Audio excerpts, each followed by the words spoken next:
Last night, Bethesda hosted their Ask Me Anything show live in the Bethesda official Discord, focusing directly on the Gone Fission update coming next week, as well as discussing some bits on what updates we should be expecting going forward. We have about 15 different points to discuss, so let's dive straight in.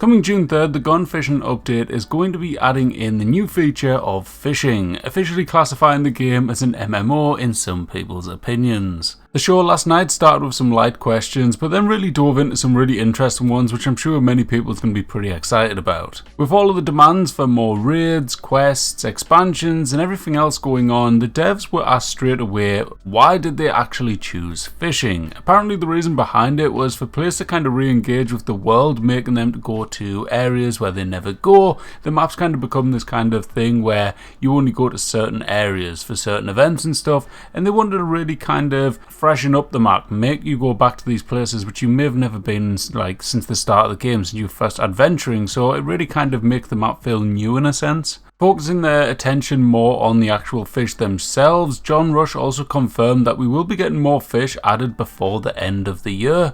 He was also asked whether we will be seeing fishing getting added to expeditions. This one was pretty much a straight no, with John kind of saying something along the lines of how they think if you're in an expedition you should be focusing on the task in hand, not on the fishing. The question on the topic was kind of in relation to expeditions and expansions, however he only touched upon the expedition side of it and kind of avoided the bit around expansions, so I don't know, maybe that means we're not getting any expansions anytime soon. They did confirm though that weather stations can affect the fish you are catching, so if you want to put down like a nuke zone one or a random one, these all help with the type of fish that you will be catching, so something to kind of keep in mind when it does get added. A kind of big segment in the entire Ask Me Anything was all around tracking the fish that you're catching and how to actually display them. A lot of players clearly want a way to keep the fish in a pond or a tank, but currently they've only confirmed that the way of displaying them is going to be kind of stuffed on a camp display. Although they did mention that there were additional ways being discussed behind the scenes, so hopefully there will be different methods on the way. In terms of logging the fish you have caught, there was suggestions of a logbook by a couple of people to kind of track the size of the fish that you caught, but it appears this is something that Bethesda may have kind of completely missed when planning out this update. We will have the challenge menu where you can go on and see how many fish you've caught in each area and which ones you've ticked off the list. But for the logbook, it was as if they were trying to avoid the straight no answer. Whether this was because they can't do this right now or whether it's something that's in the works was kind of a little bit unclear. I'm guessing if it hasn't been done already, maybe they'd have to redo the entire mechanics to try and get that kind of working. Because right now in the game, I think every fish is basically the same size. They're not varying like in different sizes. Like if you get the same fish twice, it's going to be the exact same fish, if you know what I mean. Either way, it would have been a great idea to have some kind of online leaderboard for the biggest or most fish caught, but clearly something that's been missed and overlooked. Superb bait was also discussed. For anyone not sure, there is 3 different types of bait. You've got common, which you can buy from vendors, improved that you get from doing the daily, as well as public events, and superb, which they have said is going to be staying as only a seasonal item for the time being. It will be on the kind of reloadable pages at the end where you can just keep buying it and buying it over and over again once you reach rank 150, but we all know it will probably be getting added into the atomic shop at some point. A question was asked around whether we will see new aquatic plants added to the game, given the kind of big focus on fishing. There was no clear answer on this, but they did kind of speak on the fact that this new update adds in a load of new meat, so it's good for the carnivores, but not so much for the herbivores, so it would be cool to kind of dive into that and potentially add some plants in the future. The Fisherman's Peril was another topic that was discussed in length, with the idea of it being added into the game as potentially an unlockable item. Whether that be atomic shop, a challenge, or whatever it may be was kind of unclear, but no doubt that's something else which we could see getting added to the atomic shop in the future. The new characters coming in with this new update were also causing up a little bit of a stir, as in their dialogue they mention coming from the capital wasteland. We have seen clues like this dropped in the past for future updates or even game releases, as we've seen with the Adoring Fan in Starfield, so could this be a hint at a Fallout 3 remaster or even a new expedition or expansion coming to Fallout 76?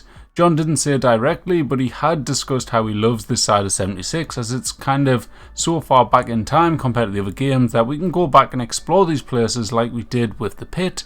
And he also mentioned how he enjoys the game kind of having these loose ties in multiple areas, as it's always allowing kind of endless opportunities And he loves the mystery of it, of how we only get so much of the story with everything. So it's kind of always getting the topics of conversation kind of flowing. We've always got our theories and stuff, rather than just giving us a dead straight answer where it doesn't allow that conversation to happen. Now, moving the topic away from this update and more so on the future of the game, there was a couple of really good ones. Someone asked around the poll they put up on the Discord around relaxed building changes and when they would actually be coming to the game. To me personally, it sounded very much like this could genuinely be the next big update coming in September. They kept mentioning that it's going to be coming soon. In quotes, they said huge changes are coming. There was a couple of kind of comments around how it really sounded as if they were talking about like we will find out more on this very, very soon, making it feel like something is going to be coming and potentially getting added to the PTS soon once this update is released. But let's be fair, once the actual update gets released, normally the PTS comes out pretty much the same week or the week after, so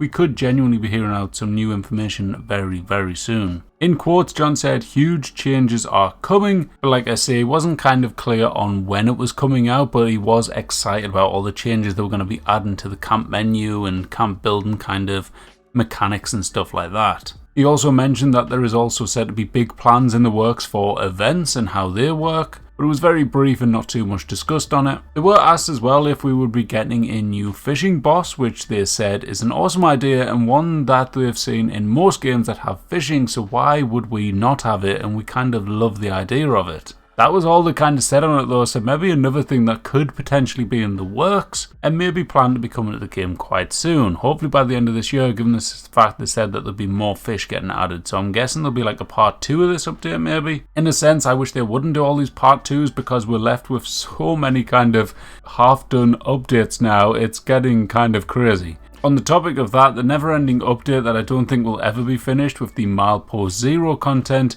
it was mentioned, although it was shut down pretty fast with a simple response of we're still working on bringing the information to you guys on that one, so just kind of wait and see what's going to be coming in the patch notes. And finally, to finish on, they were asked whether we'll see Linda Lee, the new character, getting 4 stars added into their loot pool, but John was kind of reluctant to give this feature to her, as he said he would prefer to give her other valuable stuff rather than 4 stars. All in all, there was a lot of bits to take from the Ask Me Anything, but what questions do you think should have been asked that weren't? But now that's it for me for this video. Stay tuned for more Fallout 76 news on the way, and if you enjoyed this one, make sure you hit that like button and subscribe if you're new. Thank you all for watching. Catch you later. Bye bye.